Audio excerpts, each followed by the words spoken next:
الحمد لله رب العالمين والصلاة والسلام على سيد المرسلين وعلى آله وأصحابه أجمعين. قال الله تعالى في القرآن العظيم والفرقان المجيد: ولا تمشي في الأرض مرحا. وقال النبي صلى الله عليه وسلم: قال الله عز وجل: العظمة عزاري والكبرياء ردائي، أو كما قال عليه الصلاة والسلام. صدق الله مولانا العظيم وصدق رسوله النبي الكريم، ونحن على ذلك من الشاهدين والشاكرين والحمد لله رب العالمين. புகழ் அனைத்தும் அல்லாஹ் ஜல்ல ஷானஹு தஆலாவிற்கே உரித்தாகுக. எம்பெருமானார் ஸல்லல்லாஹு அலைஹி வஸல்லம் அவர்களின் மீதும் அவர்களை பின்பற்றிய உத்தம சத்திய சஹாபாக்கள், தாபிஈன்கள், தபஅத் தாபிஈன்கள், சுஹதாக்கள், சாலிஹீன்கள், நாதாக்கள், நல்லவர்கள், குறிப்பாக நம் அனைவரின் மீதும் அல்லாஹ்வின் சாந்தியும் சமாதானமும் என்றென்றும் நின்று நிலவட்டுமாகுக. அன்புக்கும் இறைநேசத்திற்கு முறைத்தான் அல்லாஹ்வின் நல்லடியார்களே, இன்றைய தலைப்பு பெருமையின் இழிவுகள். இன்றைக்கு பெருமை இல்லாமல் வாழ்வதற்கான வழி என்ன? என்ன காரணத்தினால் பெருமை உருவாகிறது? இந்த பெருமை உருவானதற்கான அடையாளங்கள் என்ன? இது எல்லாம் மார்க்கம் சொல்கிறது. முதல்ல என்னென்ன காரணங்களால் இந்த பெருமை கிபர், நான் என்ற தன்மை உருவாகிறது? இதற்கு முஃபஸ்ஸிரீன்கள், குர்ஆனுக்கு விரிவுரை சொல்லக்கூடியவர்கள் 10 காரணங்களை எழுதுகிறார்கள். பெருமைக்கான காரணங்கள் 10. இந்த பெருமை எவ்வளவு ஆபத்தானது, அழிவிலே கொண்டு போய் சேர்க்கக்கூடியது என்பதை எழுதுவார்கள். அதுல முதல் காரணம் கல்வி. கல்வியை அல்லாஹ் கொடுக்கிற போது அந்த கல்வியால் பெருமை. இப்லீஸ் மலாயிக்கத்துகள், மலக்குமார்களுக்கு பாடம் நடத்தியவன். பல்லாயிரம் ஆண்டுகள் பாடம் நடத்திய காரணத்தினால் தான் அந்த பெருமை ஆதம் அலைஹிஸ்ஸலாத்தை ஏற்க மனம் வரவில்லை. ஆதம் அலைஹிஸ்ஸலாத்தை அல்லாஹ் ரப்பல் ஆலமீன் அவர்களுக்கு சஜ்தா செய்ய சொல்லுகிற போது இந்த கல்வி தடுக்கிறது. நான் நெருப்பால் படைக்கப்பட்டவன், நான் எப்படி சஜ்தா செய்ய முடியும்? இந்த நான் என்ற தன்மை அல்லாஹ்வுக்கு பிடிக்காத தன்மை. தமிழன் கூட சில நேரத்தில் ஒப்பீடு காட்டுவான். தீப்பெட்டியும் தீக்குச்சியும் பேசிக் கொண்டதாம். தீப்பெட்டியும் தீக்குச்சியும் எல்லாம் ஒரே பெட்டியில தான் இருக்கிறாங்க. சந்தோஷமா உரசுகிற போது இந்த பெட்டி சொல்லுகிறது, பெட்டி இடத்திலே தீக்குச்சி சொல்கிறது, நாம 2 பேரும் ஒன்னா வாழ்றோம். உரசும் போது நான் எரிந்து சாம்பலாகி விடுகிறேன், தீப்பெட்டியே நீ நன்றாக இருக்கிறாய், நான் தான் எரிஞ்சு போறேன். அப்ப தீப்பெட்டி சொன்னதாம், தீக்குச்சியே உன் தலையில் கொஞ்சம் கனம் இருக்கிறது என்றதாம். தீக்குச்சி தலையில கனம் இருக்கிறது, அதனால் நீ எரிந்து விடுகிறாய். பெருமை என்பது அறவே கூடாது. 2 பேர்கள் பேசிக் கொண்டிருந்தார்களாம்.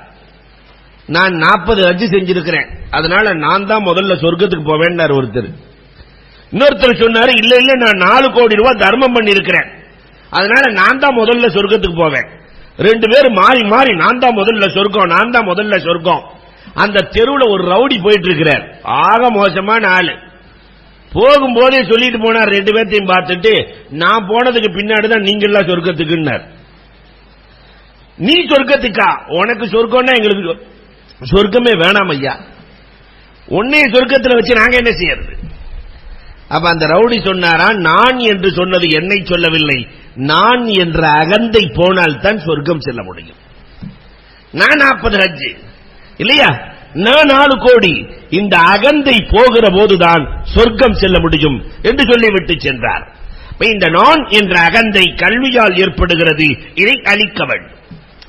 வரலாற்றில் ஒரு அழகான செய்தி. அபா யஸீதுல் பிஸ்தாமி வயசு 9 வயசு, பள்ளிவாசலுக்கு செல்லுகிறார். அங்கே ஒரு யூதன் மெம்பரிலே அமர்ந்து கொண்டு நான் கேட்கும் கேள்விகளுக்கு பதில் சொல்ல முடியுமா? என்னுடைய திறமை என்ன? நான் கேட்கும் கேள்விகளுக்கு பதில் சொன்னால் நான் முஸ்லீமாகி விடுகிறேன். பதில் சொல்லவில்லை என்றால் நீங்கள் எல்லாம் முஸ்லீமாக வேண்டும் என்று சபையை பார்த்து சொல்லிக் கொண்டிருக்கிறார். அப்ப 9 வயது அபா யஸீதுல் பிஸ்தாமி எழுந்திருத்தார்கள். நீ கேட்கிற கேள்விக்கெல்லாம் நான் பதில் சொல்லிடுறேன், ஆனா நிபந்தனை, கேட்பவன் கீழே இருக்க வேண்டும், பதில் சொல்பவர் தானே மேலே இருக்க வேண்டும், இறங்கு கீழே. அவன் கீழே இறங்க மெம்பரிலே ஏறி அமர்ந்து கொண்டார்கள். இப்ப கேள்வியை கேள். அவன் என்ன கேள்வி கேட்டான் தெரியுமா? 1 உண்டு 2 இல்லை, அது என்ன?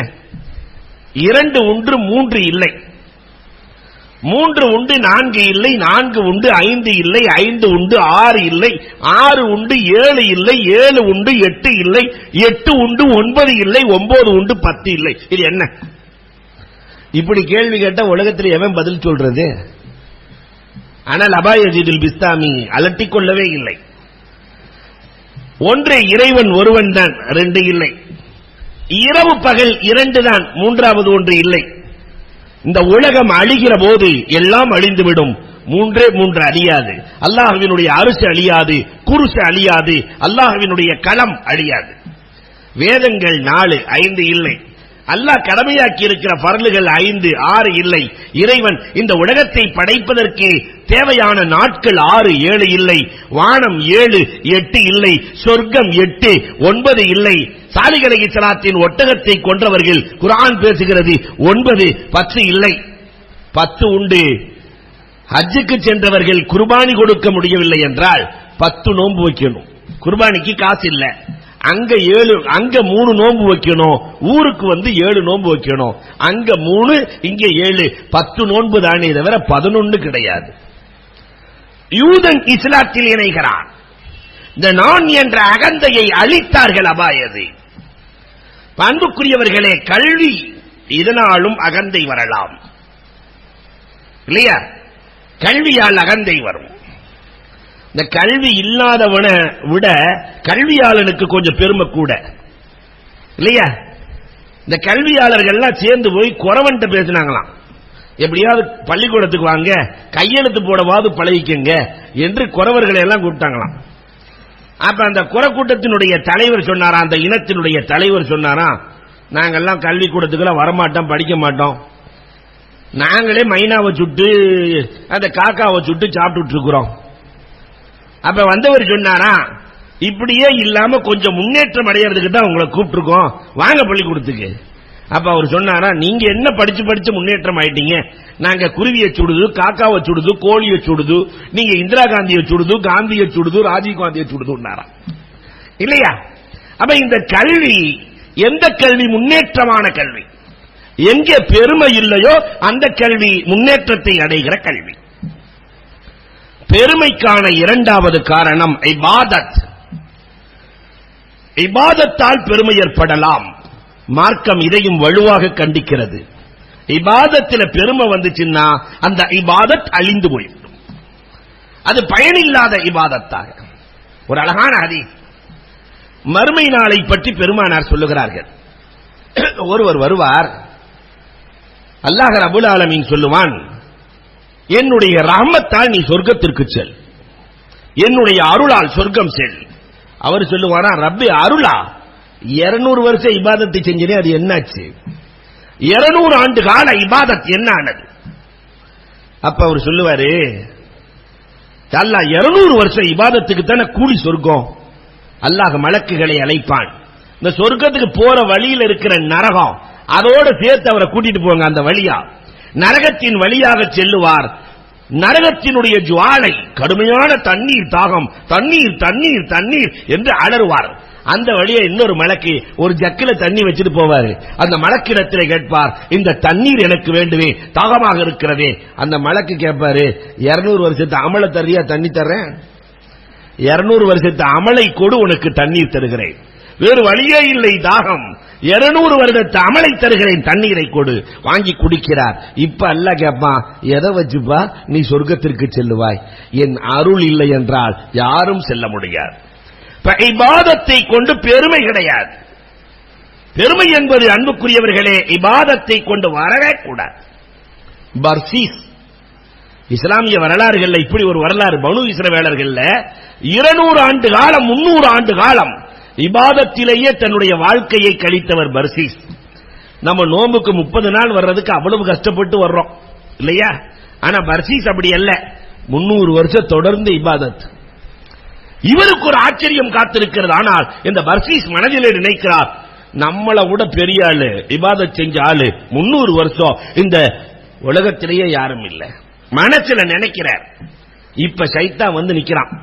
நின்னு தொடர்ந்து சாப்பிடாமல் குடிக்காமல் தொடர்ந்து 3 நாள் இபாதத் செஞ்சுட்டு இருக்கான். பர்சீஸ் நினைக்கிறார், ஆகா நம்மள சாப்பிட்டுட்டு குடிச்சிட்டு நாம இபாதத் செய்யறோம், எதுவுமே இல்லாமல் 3 நாள் சாப்பிடவே இல்லை, தொடர்ந்து இபாதத் செய்கிறாரே. போய் சைத்தான்ட்ட போய் கேட்டாராம். சைத்தான்ட்ட தெரியாதே, சைத்தான்ட்ட போய் தொடர்ந்து இபாதத் செய்கிறீரே என்ன காரணம்? அப்ப சைத்தான் சொன்னா, ஒரு ஆளை வெட்டிரு, கொலை செஞ்சிரு, தொடர்ந்து உனக்கு வணங்குகிற பாக்கியம் கிடைச்சிரும். அஸ்தோபிருல்லா அந்த வேலை எல்லாம் செய்ய மாட்டேன் அப்படின்னா விபச்சாரம் செஞ்சிரு, தொடர்ந்து இபாதத் செய்கிற வாய்ப்பு கிடைச்சிரும்.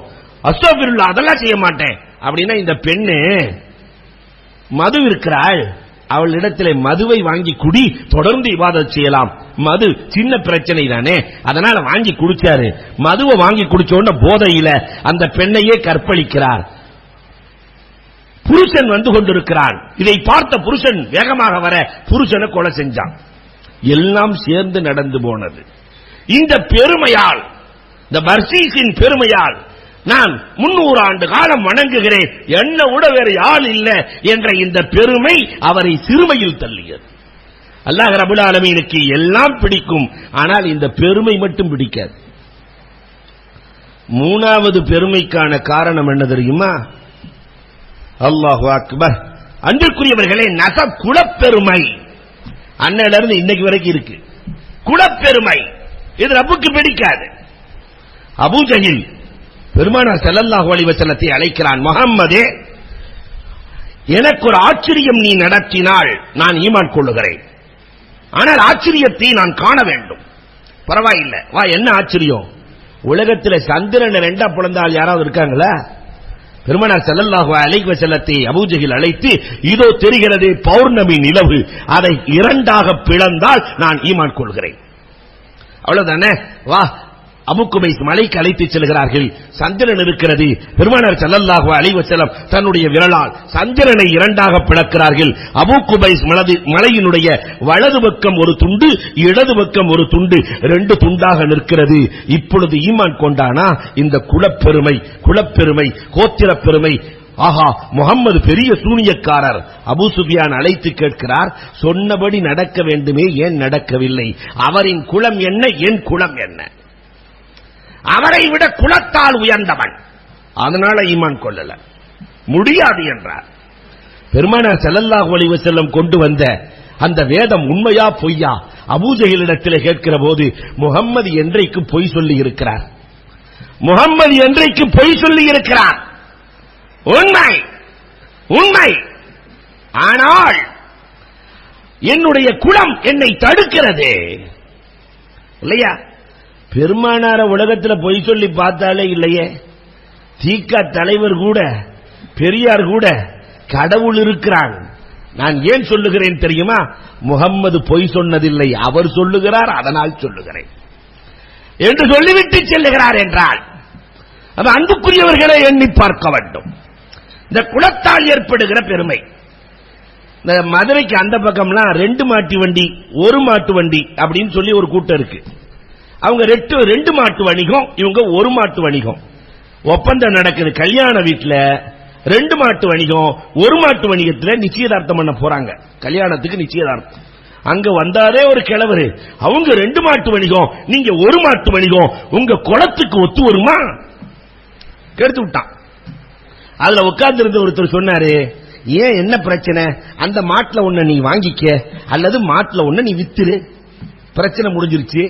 இப்ப யாரு மாடே இல்ல, ஆனாலும் கூட அந்த குலப்பெருமை விடவே இல்லையே இல்லையா? பட்டான் ராவுத்தருக்கு கொடுக்க மாட்டாரு, ராவுத்தரு லெப்பைக்கு கொடுக்க மாட்டாரு. யாருன்னா எங்க குலம், எங்க கோத்திரம். பெருமானார் சொன்னார்களே, லா ஃபதுல லி அரபியின் அலா ஆஜமி, அரபிக்கும் அஜமிக்கும் எந்த வேறுபாடும் கிடையாது. கருப்பனுக்கு வெள்ளையனுக்கு வேறுபாடு இல்லை. நிறத்தால், மொழியால், இனத்தால் வேறுபாடு கூடாது. இந்த குலப்பெருமையை விட்டொழியுங்கள். அரபா மைதானத்திலே பெருமானார் ஸல்லல்லாஹு அலைஹி வஸல்லம் அறவுரை பகிர்ந்தார்களே, ஆனால் அது இன்னைக்கு சமூகத்தில் இருக்கிறதா? இந்த குலப்பெருமை பெருமைக்கான காரணங்களில் மிக முக்கியமானது இல்லையா? ஏன் தன்னுடைய மகனையே மகன் என்று சொல்லாதே என்கிறான் அல்லாஹ் குர்ஆனிலே. நூஹ் அலைஹிஸ்ஸலாம் வெள்ளப்பிரளயம், எல்லா மகனும் ஈமான் கொள்ளுகிறார்கள். நூஹ் அலைஹிஸ்ஸலாத்துக்கு 8 பிள்ளைங்க, 7 பிள்ளை ஈமான் கொண்டுருச்சு. ஒரே ஒரு ஷாம் ஈமான் கொள்ளவில்லை, ஒரே ஒரு ஆளு ஈமான் கொள்ளவில்லை. வெள்ளத்திலே தத்தளித்துக் கொண்டிருக்க நூஹ் அலைஹிஸ்ஸலாம் காப்பாற்று முகமாக மகனே கப்பலில் ஏறு, மகனே கப்பலில் ஏறு என்று சொல்ல முடியாது. பக்கத்தில் ஒரு மலை தெரிகிறது, அதில் நான் ஏறி தப்பித்துக் கொள்ளுவேன்.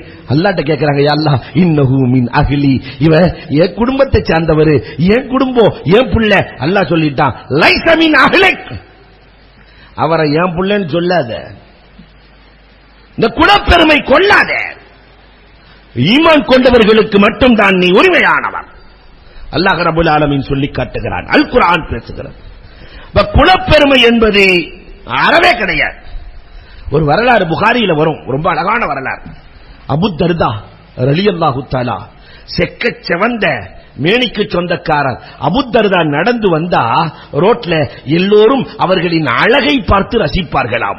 இந்த அபூ தர்தா ரலியல்லாஹு தஆலா அன்ஹு பிலால் ரலியல்லாஹுவை பார்க்கிற போது தடித்த உதடு, கருத்த உருவம். ஒரு நாள் பிலால் ரலியல்லாஹுவை பார்த்து அபூ தர்தா ரலியல்லாஹு சொன்னார்களாம், யா பின்தஸ் யா இப்ன சௌதா, நீக்ரோவின் மகனேன்ட்டாங்க. தான் வெள்ளையாக இருக்கிறாங்க, அவரை பார்த்து நீக்ரோவின் மகனேன்ட்டாங்க. இந்த விஷயத்தை பெருமானார் இடத்திலே சொல்லுகிற போது ஹுமான் நபிகள் கோமான் ஸல்லல்லாஹு அலைஹி வஸல்லம், யா அபூ தர்தா அன்த ஃபீ அய்யாமில் ஜாஹிலிய்யா, அன்த ஃபீ அய்யாமில் ஜாஹிலிய்யா, இன்னமும் மடமை காலத்தில் தான் இருக்கிறீரா என்று ஒரே ஒரு வார்த்தை தான் கேட்டார்கள். அல்லாஹு அக்பர். அபூ தர்தா ரலியல்லாஹு ஓடுகிறார்கள், பிலால் ரலியல்லாஹுவை பார்த்து, ஃபஅஃபு அன்னி யா அஹி, சகோதரர் பிலால் என்னை மன்னித்துக் கொள்ளுங்கள், சகோதரர் பிலால் என்னை மன்னித்துக் கொள்ளுங்கள். பிலால் ரலியல்லாஹு, சகோதரா உங்களை நான் மன்னித்து விட்டேன். மன்னித்ததற்கு அடையாளம், நான் கீழே படுத்துக் கொள்ளுகிறேன், அந்த செவந்த மேனி, நான் கீழே படுத்துக் கொள்ளுகிறேன், உங்கள் காலை தூக்கி என் கன்னத்தில் வையுங்கள், உங்கள் காலை என் கன்னத்தில் வையுங்கள், அப்பொழுதுதான் எனக்கு அந்த பெருமை போகும். பிலால் ரலியல்லாஹு, வேண்டாம் சகோதரா, வேண்டாம் சகோதரா. இல்லை, கீழே படுத்தார்கள், தானே காலை பிடித்து கன்னத்தில் வைக்கிறார்கள். பெருமையை எப்படி ஒழித்தார்கள், அழித்தார்கள். இன்றைக்கு அந்த பெருமை எப்படி தலைக்கணம் கட்டி அலைகிறது. 4வது பெருமைக்கான காரணம் அழகு, ஹுஸ்ன். அழகுள்ளவர்களுக்கு ஷைத்தான் பெருமையை கொடுப்பான். ரொம்ப அழகு. இந்த அழகு பெருமைக்கான காரணங்களில் முக்கியமான காரணமாக மாறி போகிறது. நீங்க சமீபத்தில் பத்திரிகையில படிச்சிருக்கலாம், தன்னுடைய அழகின் காரணமாக 25 வயசுல பேரழகு கணவனை தேர்ந்தெடுப்பதற்காக ஓட்டெடுப்பு, எல்லாம் கல்யாணம் பண்ணணும்னு நிக்கிறாங்க. இப்ப ஒருவரை திருமணம் முடிக்கிறார், அவருக்கு சம்பளம், அன்புக்குரியவர்களே, ஒரு நாளைக்கு எத்தனையோ லட்சம். கல்யாணம் பண்ணி 3 மாதங்கள் கூட ஆகவில்லை, உடம்பெல்லாம் கருத்து போனது. ஏதோ ஒரு தொழுநோய் வந்தது, உடம்பெல்லாம் கருத்து போனது. 2 பேர்களும் விவாகரத்திற்கு சொந்தக்காரராக மாறி போனார்கள். நான் அழகுக்காக இவரை நான் மணமுடித்தேன், ஆனால் இப்பொழுது அழகு போனது, அதனால் எனக்கு இந்த பெண் தேவையில்லை. பத்திரிகையில பார்த்தோம். அழகு நிரந்தரமானதா? இந்த அழகால் பெருமை கொள்ளலாமா? அதனாலதான் பெருமானார் ஸல்லல்லாஹு அலைஹி வஸல்லம் சொன்னார்களே, மார்க்கத்தை பாருங்கள், அழகை பார்க்காதீர்கள், இந்த அழகு நிரந்தரம் அல்ல. 5வது பெருமைக்கான காரணம், முக்கியமான காரணம் என்னன்னா, அன்புக்குரியவர்களே, மாள், பொருள், காசு. காசு வந்துட்ட பெருமை தானாக வந்துவிடும் இல்லையா? இந்த காசு இயற்கையிலேயே பெருமைக்கான ஆக காரணிகளில் முதல் காரணி. அல்லாஹு அக்பர். அதனாலதான் பெருமானார் ஸல்லல்லாஹு அலைஹி வஸல்லம் இந்த பணத்திலிருந்து பாதுகாப்பு தேடினாங்களாம். அல்லாஹும்ம இன்னி அஊது பிக்க, இல்லையா? அல்லாஹும்ம இன்னி, நான் மிஸ்கீனாக வாழ பிரியப்படுகிறேன், மிஸ்கீனாக மௌத்தாக பிரியப்படுகிறேன், மிஸ்கீனாக நாளை மறுமையில் எழுப்ப பிரியப்படுகிறேன். அகீனி மிஸ்கீனா வமித்னி மிஸ்கீனா வஹ்சுர்னி மின் ஜும்ரத்தில் மசாக்கீன். அதனால ரசூலுல்லாஹ் நம்மளை எல்லாம் மிஸ்கீனாக சொல்லல. காசு பணத்தை தேடலாம், நிறைய வைக்கலாம். இங்க பெருமை அப்படின்னு எதை மார்க்கம் சொல்லுகிறதுன்னா, எவ்வளவு வேண்டுமானாலும் சம்பாதியுங்கள், பெரிய அரண்மனையை கட்டலாம், ஆனால் ஏன் காசு, நான் சம்பாதிச்சது எல்லாம் என்னுடைய திறமை, என்னுடைய ஆற்றல், என்னுடைய அறிவு, இந்த நான் கூடாது. என் ரப்பு கொடுத்தான், என் ரப்பு கொடுத்தான். அம்மா பி நிஅமத்தி ரப்பிக ஃபஹதித். அல்லாஹு அக்பர். அப்ப பொருளாதாரத்தை தேட வேணான்னு மார்க்கம் சொல்லவே இல்லை. பொருளாதாரத்தை தேடு, ஆனால் நான் சம்பாதித்தது என்று சொல்லாதே, எல்லாம் ரப்பு கொடுத்தது என்று சொல். அன்புக்குரியவர்களே, அப்ப மால் பெருமைக்கான காரணம். இன்னைக்கு எத்தனை இடங்களில் அந்த பொருளாதார செருக்கு இல்லையா?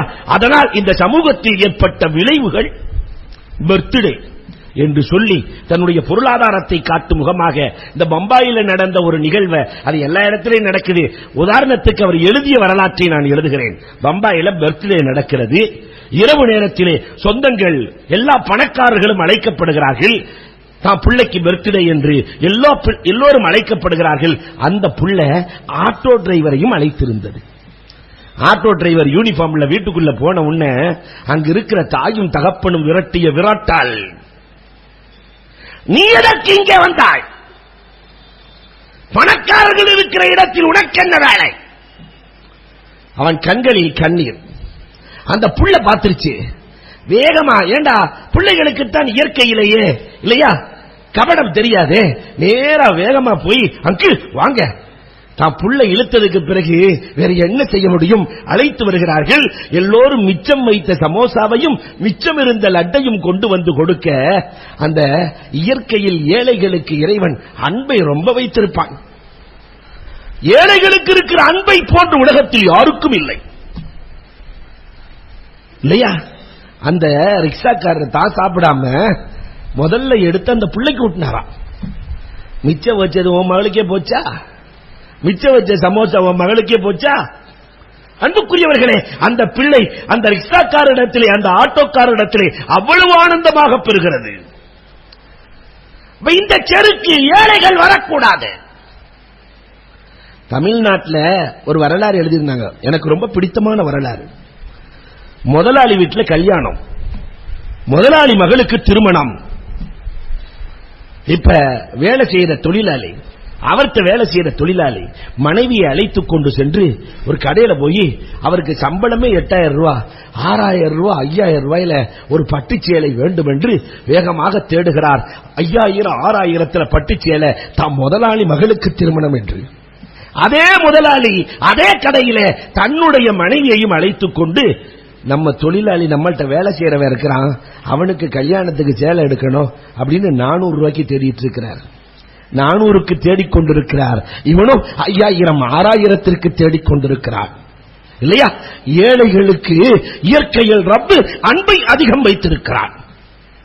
அப்ப இந்த கிபிரை யார் போடுவான்னா, சைத்தான் போடுவான்.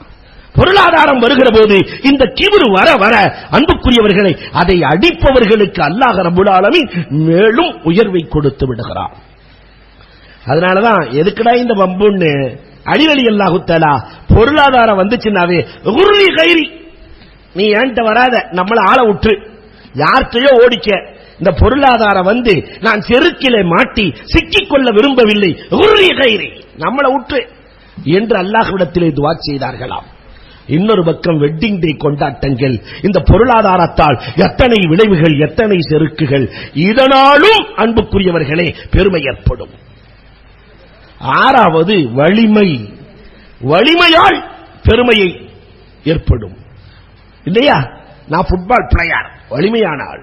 நான் கிரிக்கெட் பிளேயர், எனக்கு நிகர் உலகத்தில் யாருமே இல்லை என்ற இந்த செருக்கு மெஹலம், பைல்வான் மல்யுத்த மாவீரர் மெஹலம். பொதுவாகவே இந்த பைல்வான்னா யார்கிட்ட வம்புழுப்பான்னா, புல்தடிக்கு பைல்வான்ட்ட தான் போய் வம்புழுப்பான். அவனை மாதிரி ஒரு பைல்வான்ட்ட போய் வம்புழுக்க மாட்டான் இல்லையா? அல்லமா ஹக்கானி எழுதுவார்கள், மார்க்கெட்டுக்கு ஒரு ஆள் போனானா, பெரிய பைல்வான் மார்க்கெட்டுக்கு போயிருக்கிறார். அந்த தக்காளி விற்கிறவன், அந்த கத்திரிக்காய் விற்கிறவன் வம்பு பண்ணி இருக்கிறார். அந்த கிழவன் தெராசை எடுத்து அடிச்சு விட்டான். கிழவன் மண்டையில ரத்தம் வருது. அந்த பயில்வான் பேசாம போனானா. பொதுவாகவே நம்ம ஆளுகளுக்கு ஒரு பழக்கம் இருக்கு, பேசாம போனா உசுப்பு ஏத்திடுவான். ஏயா இவ்வளவு பயில்வானா இருக்கிற, கிழவன் அடி வாங்கிட்டு போற, வெக்கமா இல்ல? அப்ப அந்த பயில்வான் சொன்னார், என்னை போன்றவராக இருந்தால் நான் மோதி பார்ப்பேன், அவரே முடியாதவர், அவரிடத்திலே மோதுவதை நான் கேவலமாக கருதுகிறேன். இதே மாதிரிதான் மெஹலம் பயில்வான் ரொம்ப பரம ஒள்ளி, பரம ஏழை, முத்ரிஃப். இவர்கிட்ட மெஹலம் நான் யார் தெரியுமா? மெஹலம் அந்த பயில்வான் கேட்கிறார், நான் யார் தெரியுமா? முத்ரிஃப் இயற்கையில பெரிய அறிவாளி, நல்லா தெரியுமே, நான் யார்? அவ்வளவுக்கு நுத்துஃபா. முத்ரிஃப் சொன்னார், ஆரம்பத்தில் அசிங்கமா இருந்த நீ, பிறக்கிறதுக்கு முன்னாடி ஒரு அசிங்கம், ஆகிருக்க ஜீஃபா, நீ செத்து போயிட்டானு பிணம், கழுகுகளும் நாய் நரிகளும் சாப்பிடுகிற பிணம். பைனகுமா தஹமிலுல் கதிரா, இந்த இரண்டுக்கும் மத்தியில் அசுத்தத்தை தூக்கிக் கொண்டு திரிகிற ஜடலம்.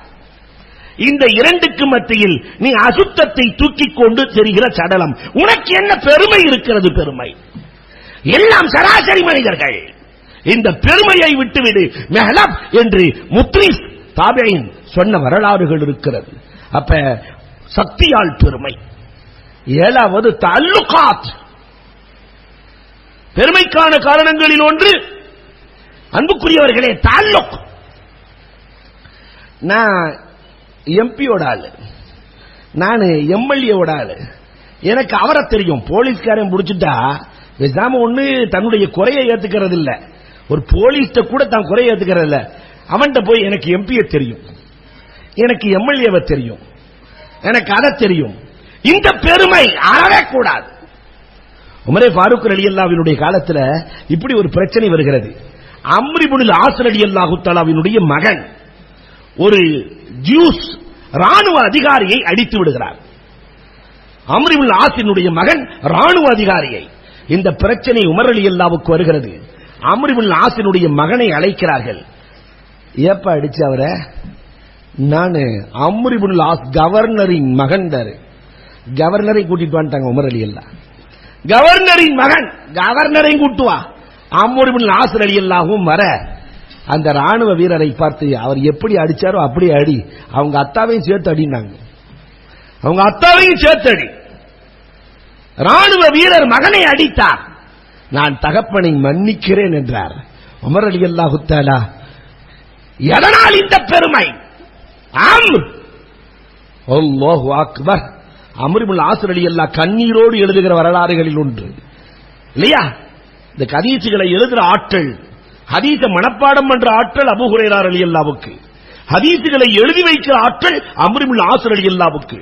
அழுது கொண்டே எழுதுவார்கள். அம்ர் இப்னுல் ஆஸ் ரலியல்லாஹு, என்னை செருக்கிலிருந்து திருத்தியவர்கள் இந்த உமர் ஃபாரூக் ரலியல்லாஹு தஆலா.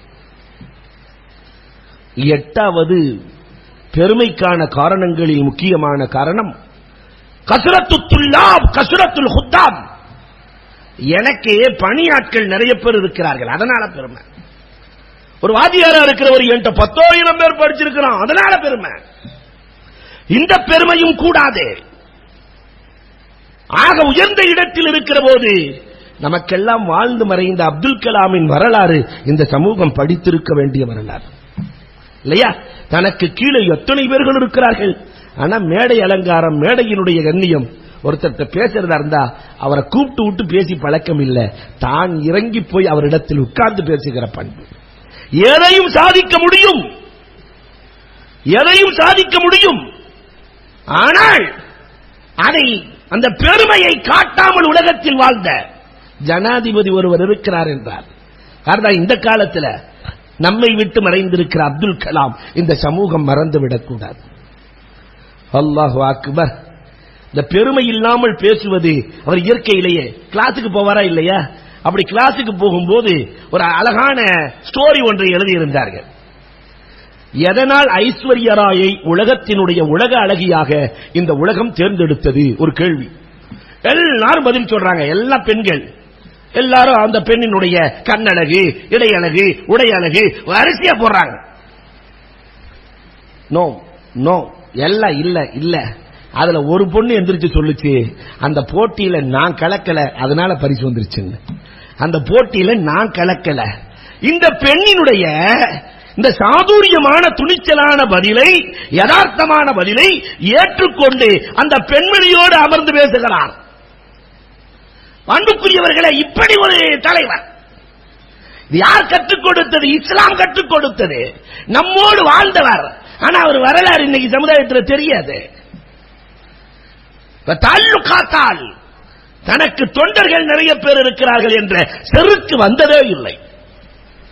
9வது ஹசத், பொறாமையால் பெருமை வந்துவிடும். மாமியா மருமகளுக்கு என்ன பிரச்சனை இல்லையா? எதனால பெருமை? நாம 50 வருஷமா இந்த வீட்டில் இருக்கிறோம், இவர் 2 வருஷமா தான் வந்திருக்கிறார். வந்து இந்த ஆட்டாடுறாளே. மருமக என்ன கேட்கிறான்னா, ஹஜ்ரத் நியாயமா சொல்லுங்க, என் வீட்டுக்காருக்கு 30 வருஷம் அந்த அம்மா சாப்பாடு கொடுத்துச்சு, அடுத்த 30 வருஷம் நான் தானே பாத்துக்கிறணும்.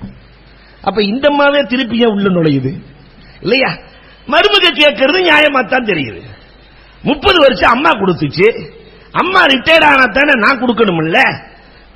அப்ப அம்மா பேச்ச 30 வருஷம் கேட்டாரு, என்ன சோறு கொடுத்துச்சு, இப்ப நான் தான் சாப்பாடு வைக்கிறேன், அப்ப என் பேச்ச 30 வருஷம் கேட்கணும்ல.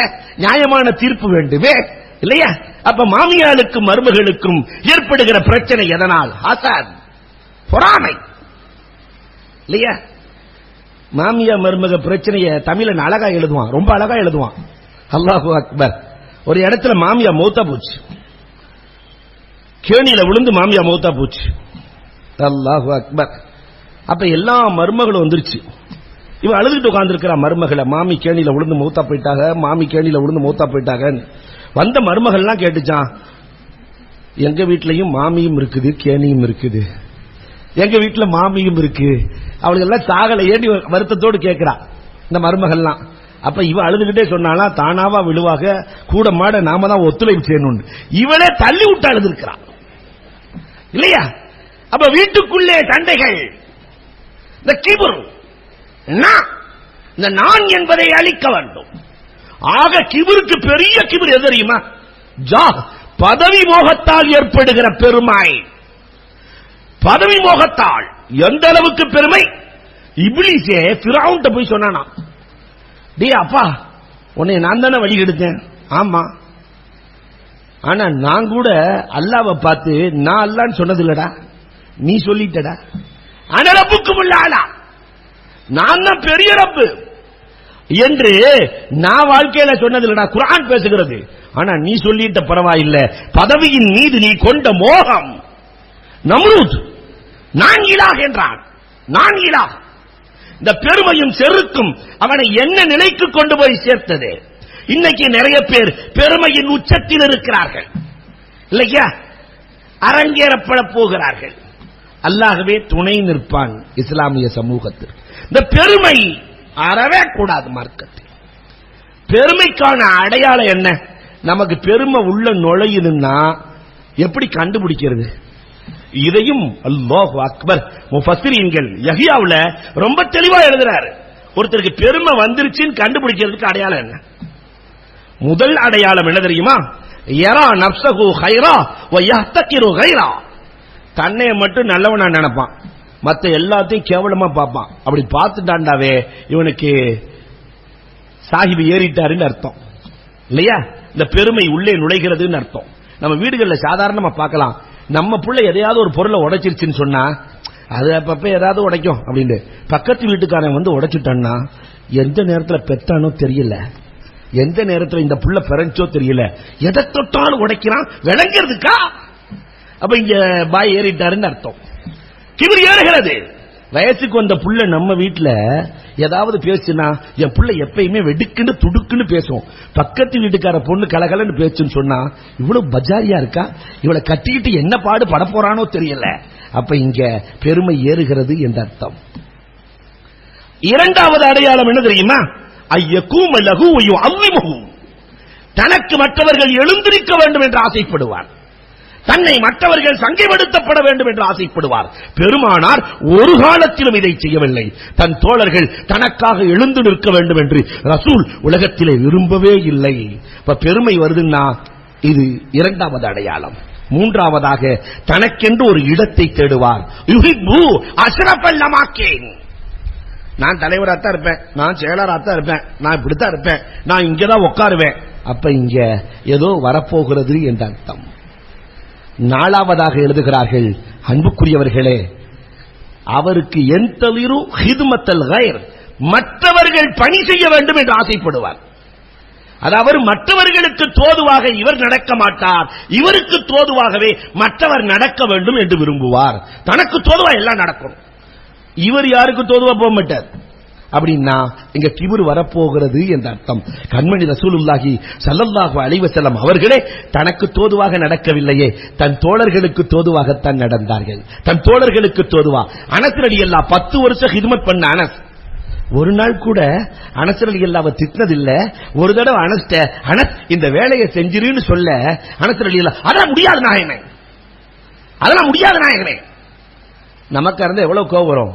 பெருமானார் ஸல்லல்லாஹு அலைஹி வஸல்லம் ஒன்றுமே பேசவில்லை, சிரித்துக் கொண்டார்கள். அதற்கு பிறகு அனஸ் ரலியல்லாஹு போகிறார்கள்.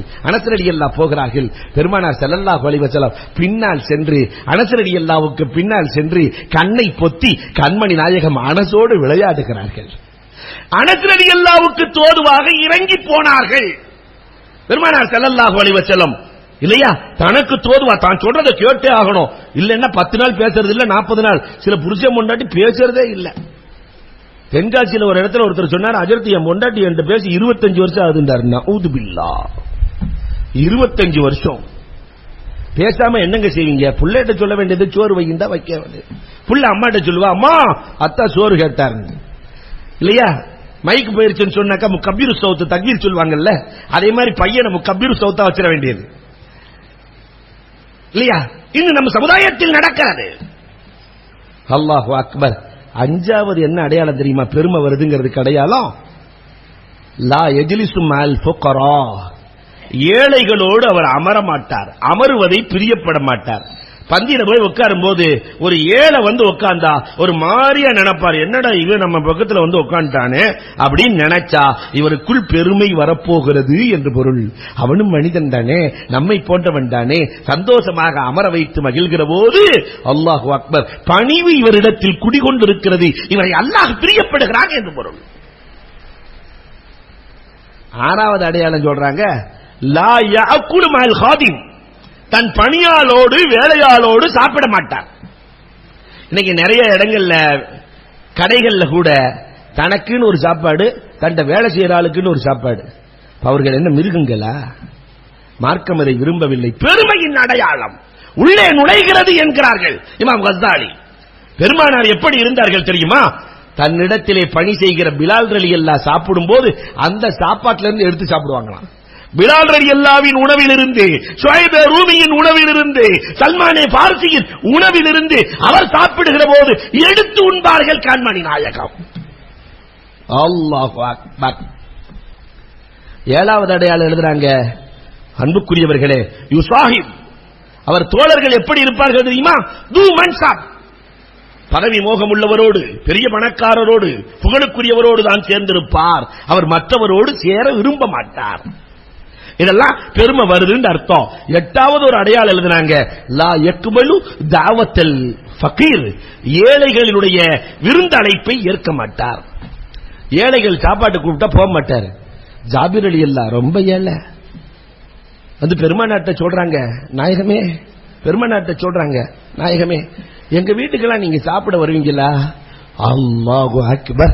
பெருமானார் ஸல்லல்லாஹு அலைஹி வஸல்லம் ஜாபிர் ரலியல்லாஹு வீட்டுக்கு சென்றார்கள், சாப்பிட்டார்கள்.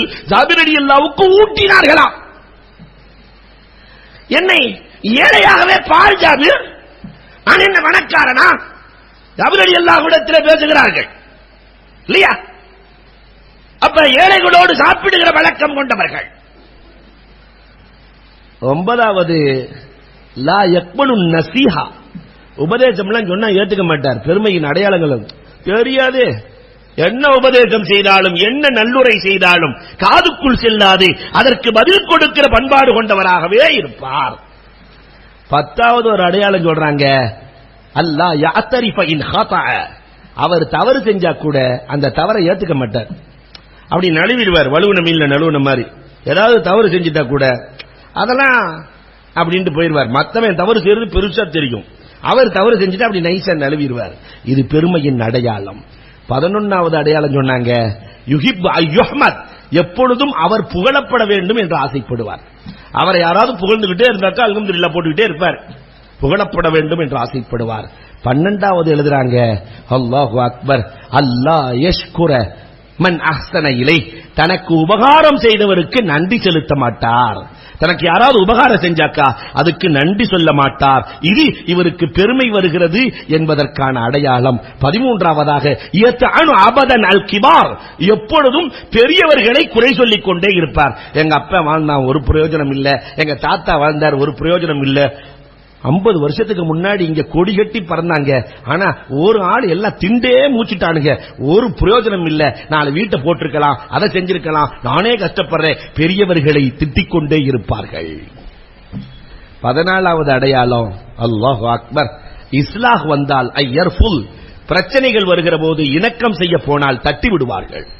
எல்லாம் எனக்கு தெரியும், உங்க வேலையை மட்டும் நீங்க போய் பாருங்க அப்படின்றாவே ஏதோ வரப்போகிறது என்ற அர்த்தம்.